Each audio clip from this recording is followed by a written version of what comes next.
பாருங்க கருவாட்டு குழம்பு. கருவாட்டு குழம்பு பாருங்க நல்லா கொதிக்குது பாருங்க.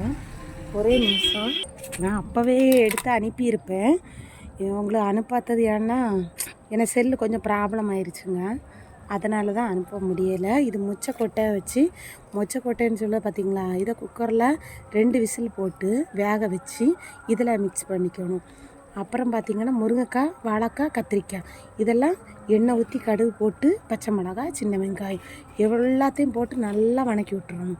வணக்கி விட்டுட்டு பார்த்திங்கன்னா அது பிறகு பார்த்திங்கன்னா தேங்காய், சின்ன வெங்காயம், பூண்டு, மிளகு, ஜீரகம், நல்ல மிளகு, ஜீரகம், வரமிளகா, கொத்தமல்லி எல்லாம் எண்ணெயில் போட்டு நல்லா வணக்கி கொஞ்சம் தேங்காயும் திருவி போட்டு அரைச்சி புளி ஊற்றி குழம்பு வைங்க. அவ்வளோ டேஸ்ட்டாக இருக்கும் பார்த்துருங்க.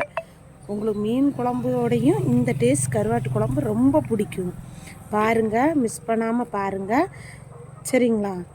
பாருங்கள், முடிஞ்சால் லைக் பண்ணுங்கள், சப்ஸ்கிரைப் பண்ணுங்கள், பெல் பட்டனை கிளிக் பண்ணுங்கள். வாங்க சாப்பிட வாங்க. சரிங்களா? அப்புறம் இதில் நான் ஒன்று மிக்ஸ் பண்ணாமல் விட்டுட்டேன். இப்போ பாருங்கள், இந்த கருவாடு இருக்குல்லங்க, இந்த கருவாடை அப்படியே கொட்டிடணுங்க.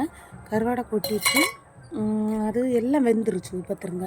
கருவாடுன்னா என் ஃப்ரெண்டு எனக்கு வாங்கிட்டு வந்தாங்க, சாலை கருவாடுன்னு சொல்லுவாங்க. அது போட்டு தான் நான் இப்போ குழம்பு வச்சுருக்கேன். சரிங்களா? ஓகேவா?